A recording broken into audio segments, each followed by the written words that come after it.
Good morning, beautiful people. This is Cassandra, and I'm joined by Kelly and Alicia, and we are the Water Trio podcast.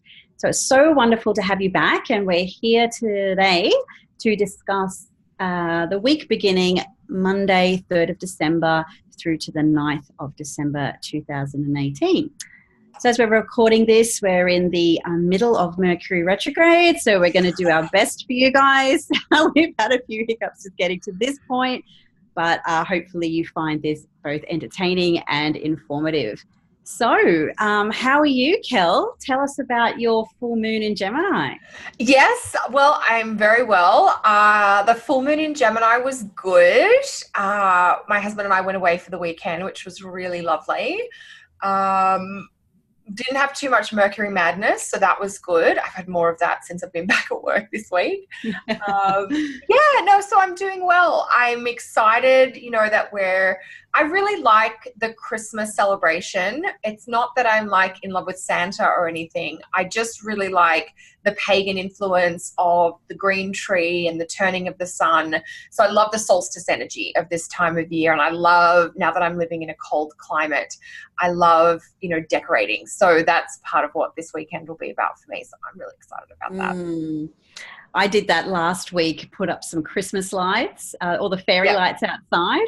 And I just happened to be listening to the Vikings soundtrack on Spotify just to get excited for the relaunch of that season. And my friend came over and he goes, like, what are you doing? I said, I'm just getting ready for Yule. Yes, exactly. Yeah. And how about you, Lishi? You're kind of halfway with us this week with your throat infection.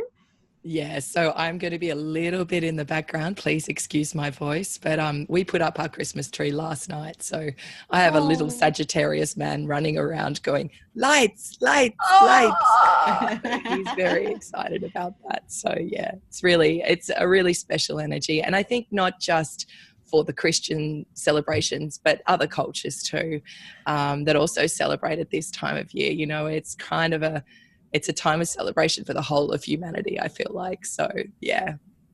Totally, Leash. And it has like the solstice, if you like, the Yule, the midwinter, because even, in Australia, all of the trappings or the traditions of Christian Christmas actually have those pagan origins from the Yule or the midwinter festival.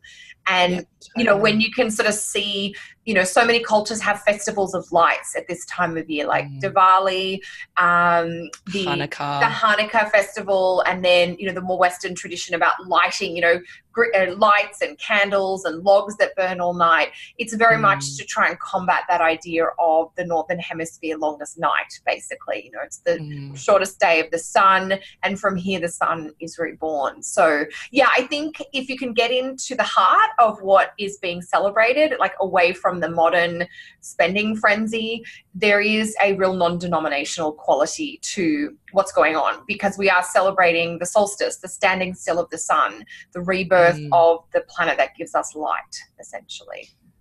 And I once heard that the lights also are meant to represent the unseen worlds that come in at this time, the angel, the elements, the fairies, all those different things. And I thought that's, it really rings true for me that, the trees are actually lit up because they're supposed to be full of these special energies, and they come in around those solstice times. So I think it's no surprise that all these different religions or cultures celebrate these festivals of light at this time, no matter what hemisphere they're in.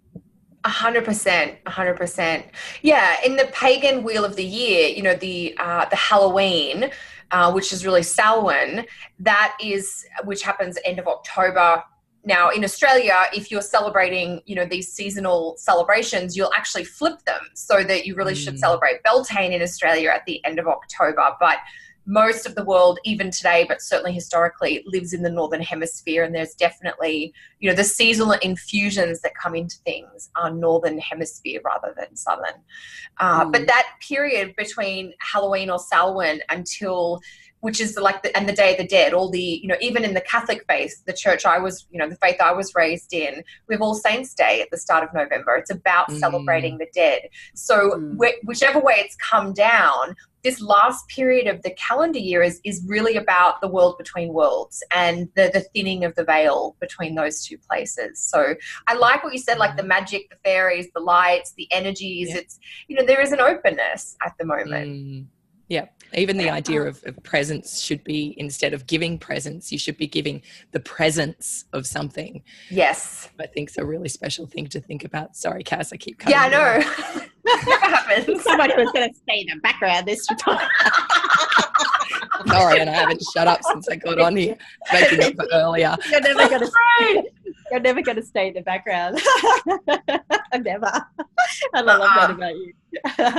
Yes, I mean, in the traditional European traditions, like the whole, what we know as Halloween was the young children going back to the burial mounds where they would, they'd go on this journey to visit all the ancestors of the village, and they would dig up these the burial mounds and get the gifts that they were buried with, so then they could be remembered of who they were in their past lives. So you know how when we have a funeral, we'll often bury someone or cremate someone with a cherished item, and often the thigh bone also too came back, but that's another tangent.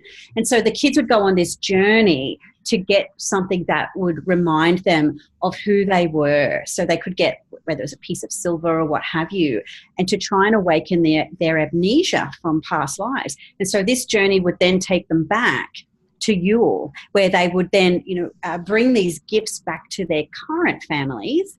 And then that would be that joyous celebration that they've had a reuniting of their former life with the current life. So when we talk about thinning of the veils, connecting to spirits and the past, it's very much the traditions that we know today, sort of originate from those kind of ideas. And so when we are talking about, the gifts from our past lives, or whether it's more reflective of the three wise men giving gifts to Jesus, or whatever different type of, there's so many, the threads are all the same in these different faiths.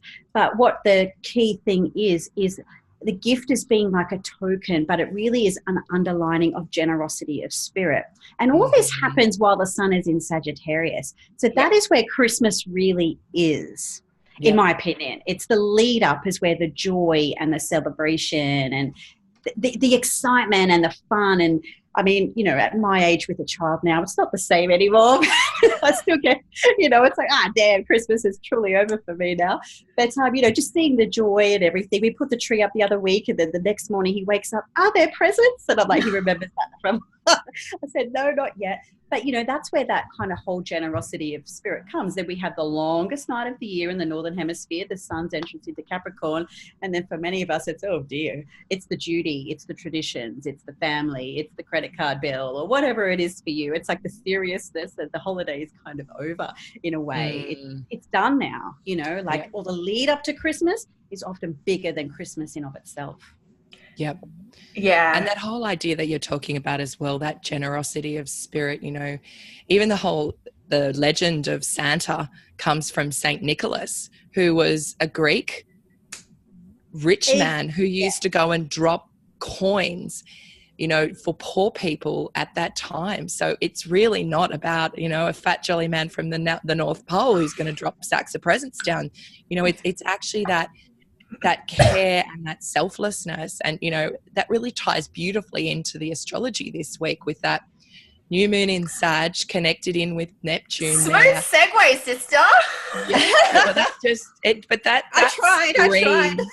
Saint Nicholas for me. So I'm bringing in the astro. I'm not. I never have such smooth segues. So the new moon in Sag, which is coming in on December 7th, Friday, December 7th. And so that's kicking off really the Sagittarius part of the holiday season. And I think that's an interesting point too, that the first part of this week we've got more of a dark moon, more of a waning moon, more of a low vibe moon. So even though it's the first week of a new month, there is that feeling energetically with the moon going through the third quarter and then into her balsamic or dark moon phase. There is definitely this feeling of like wrapping things up, kind of completing now to plan and prepare for the future. And I'm quite excited for this new moon in Sag.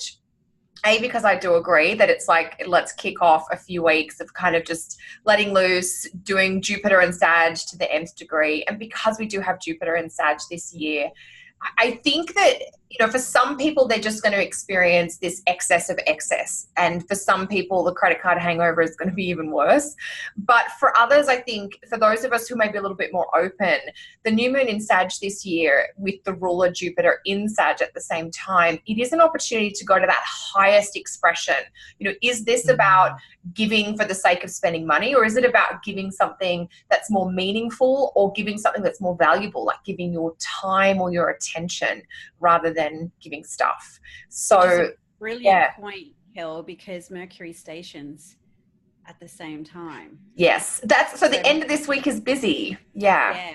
So having, you know, Mercury finally ending this, what feels like the longest retrograde ever, for Mercury at least, is again time and attention, that stillness of the mind, and this stationing in Scorpio too. So it's almost like while we've got all this kind of hot fire gas of Jupiter, and Neptune too, for that matter, there is a stillness underlining all of this, you know, and that ability to kind of want to really connect. And even though it doesn't perfect by a degree, that station is at least making an in-sign trine to Neptune and Mars as well. So there is that, you know, that really kind of, let's just be still together in the moment and connect. And that's kind of the juicy joy, I think, of all of this too. It's not just about the episode. Juicy joy, because Venus comes back into Scorpio this week as well. That's Monday in Australia, Monday the 3rd. It'll be the 2nd in Canada and the States. But that juicy joy, when you said that, Cass, I'm like, of course, we're going to have Venus and Mercury in the same sign. Mercury's going to station. Mercury will benefit just from the co-presence of Venus being in Scorpio, and that idea of being able to get sweet words coming through. I think that's really important. So that stillness, Cass, I guess you're saying, is like the station direct, the pause. Let's think about what we're going to do and what the meaning or the deeper sense of it is. And it kind of is also beautiful with the symbolism that Mercury stations direct when we have a new moon in Sag with Jupiter. It's almost like, hallelujah, the retrogrades of 2018 are over. Absolutely. Everybody has, you know, done their reflect, their internalizations. The shite is done. Let's plant this beautiful Jupiterian growth for the future. You know, we've sharpened the arrows now. We've drawn them back. Let's start firing them in the direction that has meaning and purpose and where you really want your heart to go for 2019, but talking about that. And I think as well, you know, the fact that, as you said, Kel, that the beginning of the week starts with that dark moon, and that's right when Venus kind of slips back into Scorpio. It is that, you know, she's delving into the darker spaces. And I think that when she's looking back, it's like, you know, if people can have a look at those times where she was last in that area, which was, you know, the 10th and the 11th of September and then the end of October, you'll get that final time to revisit those themes that were there and to do any healing that might need to happen before, you know, all these juicy joy comes in from Jupiter later in the week to really boost things up. But it's curious, like that whole Neptune Mars being strongly linked into that new moon. That's for me a really curious one, because I think on one side there can be a really frustrating, almost restless energy about that, and kind of confusion about where to go and what to do next. You know, Mars wants to go somewhere, but Neptune's like the fog. So it's like, actually, where should I be going? And, you know, I'd be saying to people actually that, you know, just to be careful that some of the, you know, this juicy joy, you're not deluding yourself around where you're going to shoot those arrows. You're not, you know, overextending yourself or, you know, in fantasy land about what you actually can do. And that's a good point, Lishi, because if you are talking about like, you know, where you're directing that energy, and the squares, are you overextending? Are you overdoing? And if we are on the subject of juice, it's kind of like, well, this square might be, with the Mercury station, might just be enough tension or enough friction to have a bit of a pause and decide, is the juice worth a squeeze on this? Is it actually worth going? It's just that got little bit of like, rather than, generosity for generosity's sake, or saying yes just because an option is put in front of you, it's just a little bit of enough of a tension, confusion, a fog to go, hang on, I can't see clearly enough here. I'm just going to kind of consider my options or slow down the pace. And yeah, is the juice worth the squeeze in whatever option is presented to you around that time? Yeah. Totally. And the idea of doing selfless service too. Like, I think for me, that's a brilliant way to live into that energy, doing an action that helps others. Action Mars, being selfless, the Neptune. So in a way, living into that Saint Nick vibe, but doing things that are actually going to make the world better. So shop at Kmart, shop local, buy things secondhand, that kind of stuff that we were talking about last episode. Or write poetry. Yeah, I mean, I always think the best remedies for Neptune are things like music, poetry, and the water.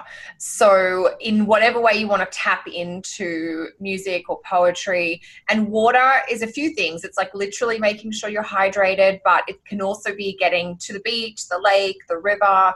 It can be the soul water of meditation or other spiritual practices as well. Because there is a bit of Neptune out there this week, with the Sun square Neptune midweek, and then the Mars conjunct Neptune at the end of the week. And the new moon is pretty close to being square Neptune as well. So I do think the Mars Neptune, there's a little bit almost a clash of energies, isn't there? There's a soft startup with Mercury stationing direct and then a new moon. It's like, yeah, we're facing forward, ready to go, but you don't want to move too quickly forward. The other piece, I think, though, is that with Mercury station, which is kind of maybe blocking or delaying logic or information, and then Mars on Neptune in Pisces, that to me really speaks of like having to trust your instinct or trust your gut about something, that it may not be completely clear. The way forward at the end of this week is not necessarily, I've made a plan, I've done my research, this is what the data tells me. It's more about that internal, like feeling your flow and being a little bit like, this makes sense to me and I can't explain why, but I know that I feel really good about this idea, or I feel calm or safe or, excited in that really good kind of way. So I think that's something to keep in mind, that we can get the scattering of Neptune or the dissolving, but we can also get that like trusting that insight, if you like. Yeah, Beautiful, the intuitive vibe. Yeah. So it's going to be a very wet week, I think, just in terms of Venus moving back into a water sign, a number of Neptune aspects, a lot more emotion, and maybe that craving for connection coming through as well. Yeah. Yeah. Yeah, definitely the connection piece too, with Mercury making that trine to the North Node in Cancer as well once it stations. So there's that element there too. Just a little bit more water there. Yeah. Definitely a lot more water this week. So any other thoughts that you guys have about this week?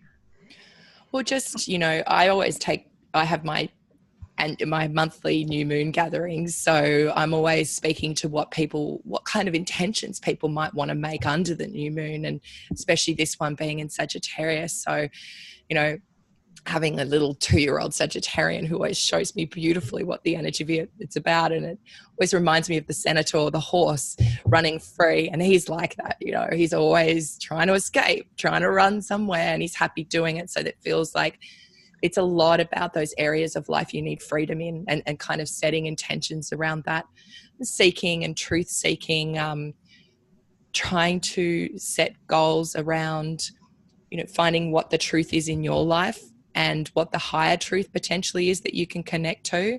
That links in as well to things like higher education, and not just university, but, mentoring, either being that mentor or finding a mentor, and just those wisdom downloads that Sagittarius has already been offering. Just kind of asking for more of that stuff as well. What about you guys? Have you got anything for that energy? I've been finding with my client work, at least, is that there's been a real, even though if people haven't been really acting on it, the thought process is that I don't want to do what I've always been doing for Christmas. It doesn't resonate anymore. I want to do something that I want to do, or something that speaks to me, or something that is maybe more aligned with a sense of purpose or a vision that they have for the future. So there's this sense of like breaking away from the traditions of the past and setting the tone for what the new tradition might be. So whether it means it's because there's been changes in life circumstances, maybe through family splits or relocations or what have you, but it's like, you know, we've always been gathered around this one particular table, but hey, let's go around a different table or do something different. And so many people are traveling this year for Christmas. That's been my experience. And so you might even find that with the whole new moon in Sagittarius coming up this week, it might kind of, you know, the energy of the last couple of weeks has kind of been putting plans out there, but nothing sticks, nothing holds, or it's been totally mutable and changeable. Now with the new moon, Mercury station, it might be like, right, yep, we're doing this. Yeah, I definitely agree that the new moon in Sag is going to help shed light on your personal Jupiter and Sagittarius mission. And, you know, I think it takes a while for that to become clear. And so definitely paying attention to the encounters or the ideas that might come through for you around this time. I think it'll definitely, I know Mars is on Neptune, but, you know, that aside, it is the seed, if you like, in Sagittarius with that new moon coming through. Yeah. So I do think it's going to give a lift through the middle of the month, just knowing that the moon then goes into her waxing, growing phases. So that'll help. You know, if you felt like you've been dragging your tail around getting ready for Christmas or end of year or any type of seasonal celebration that you have, you know, if you like to send out holiday cards and you haven't got to it, I think, you know, the end of this week, December 8th and 9th, once we've had the new moon, once Mercury is stationed direct, it's a much kind of more supportive astrological energy of like, yeah, I think I want to do this because I'm inspired to, or because it sits well in my heart, not because I think I should or because I have done so in the past. Exactly. Cool. So that's kind of like really the week is just sort of all around this new moon really, and all the astro energy is kind of all gathered around it. So yeah, that's the main thrust of the week. It's kind of building up to that crescendo at the end. Exactly. And it's weird that it's the end of the week, but it is the start of a new lunar cycle. So just keep that in mind, you know, for planning purposes. But look, the other big, we've got the new moon this week. We also got Mercury station direct. It's the end of a series of retrogrades that we've had over the last 6 months. So that's a great relief to get to the end of that. And there's a bit of a cleanup process going on. Venus has come back into Scorpio, where she's still technically in her shadow zone in Scorpio. So she's cleaning up stuff that kind of got left behind or neglected back in September and even at the end of October. So there is this feeling, I feel this applies to the first 2 weeks of December, of second chances or reconnecting with missed opportunities from the last few weeks or the last few months, whether it's the Venus coming through her shadow for the final time or Mercury stationing direct. So even though it's the tail end of the year, if there's something that's been bugging you that you didn't complete or that you felt you dropped the ball on a little earlier in the year, give it another crack once Mercury goes direct and just see if you get a different or a better result. Totally.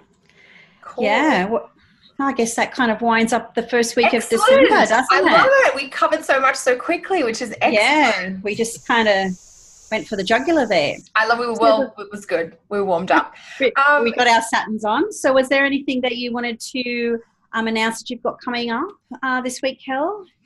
Anything to promote or to... Yes, I have got, I'm just trying to think of timing and dates. I have got my last online teaching for the year. It's a 2-part webinar on timing with annual perfections. So that's actually happening on December 3rd and December 10th. You can come live. You can get the video replay. It's on my homepage. So thanks, Cass. What about you guys, Leash or Cass? Have you guys got something coming up you want to share? I suspect that by the time this episode's out in the wild, my 2019 horoscope ebook will be available on my website. Yay. I know it's been a massive thing, so I'm still just putting the final edits on it now. I was probably a little bit optimistic of me to think I could push this process a little sooner, given the astro weather. But so hopefully that will be out, sometime around the Mercury picking up some speed. I'm also doing a webinar for OPA, which is the Organization for Professional Astrology, and I believe that might be on the 15th of December.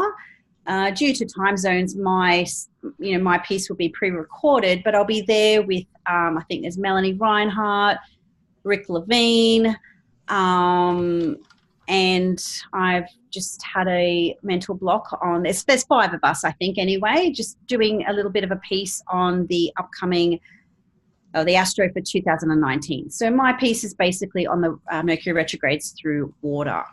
So yes, we've got some more foggy weather coming up through 2019 from the mercurial point. So that's probably the main couple of things. There's always lots going on, but that's the main stuff. So what about you, Lishi? What's happening for you in the beginning of December? You have your new moon gathering. Yeah, so that is happening on the Wednesday, the 5th of December. So for people on the Sunshine Coast in Queensland, we're actually going to be meeting on the beach if the weather allows. Okay, I'm coming up. Remediation. I'll come up with wine. Exactly. Yep. So we're going to be doing some stargazing at Alexandra Headland. So people can pop onto my website and book through that, or have a look on Facebook. The event's up on there. And also my half price special is still running through the beginning of that week. That's running until that new moon. So yeah, if people would like to get get on there and book in, and you could also even use them as gift vouchers if you have somebody who would really love that. So yeah, that new moon gathering, Lishi, sounds absolutely. I'm there. I want to come. Cool. Come on, I'd love to see you. I need to see that with the way this new moon falls. So yeah, so that sort of wraps up our first week of December. So guys, if you're really loving our podcast, we're really enjoying the process of creating these for you. So if you are listening to us via iTunes, please subscribe. That helps us stay up higher in the rankings and helps more people find us. If you're listening on SoundCloud, do the same. I think we're going through the processes of YouTube channels and trying to grow this as much as we can, but it really helps if you are listening and you are enjoying it. Subscribe or leave us a comment, if anything that you might like us to talk about in an episode that is not so astro weather related, or anything else you might like to know. We would love to connect with you that way too. So that will wind up the episode for today, and we'll see you next week for some more Water Trio time. Bye. Thanks, girls. Bye.